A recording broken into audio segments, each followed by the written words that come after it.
This morning, America went to war with Iran, and I watched Trump's speech very closely, and I caught one sentence that gave away the big picture behind the entire operation. Here's the exact quote, word for word, what he said. When we are finished, take over your government. It will be yours to take. This will be probably your only chance for generations. He told the Iranian people in the middle of his war announcement that they need to take the initiative to overthrow their government. And here's what most people are going to miss. That one sentence wasn't just for the people protesting in the street. Think about who's actually listening to this broadcast.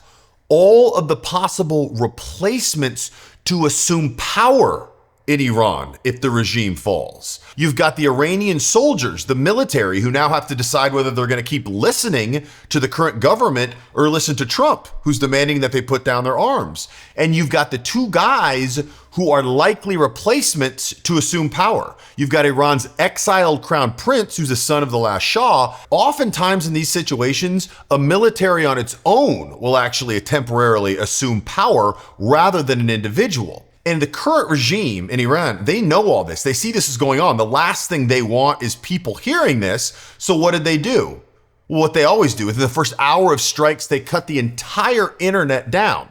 Now, if you're sitting in the United States like I am, or any other country for that matter, it's really hard to get a good picture of what's going on beyond what the major news stations want you to believe, beyond their narrative. So it's hard for us to know what the average Iranian citizen actually thinks about this. But here's what we do know. Let's look at the facts and we can extrapolate off that.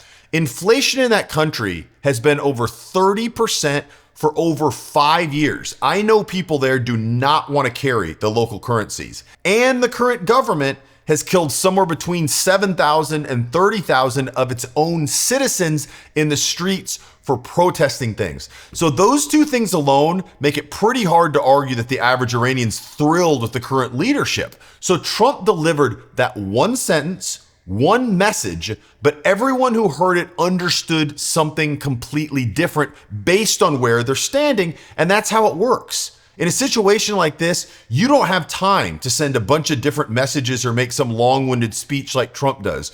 You craft one message that communicates different things to different people.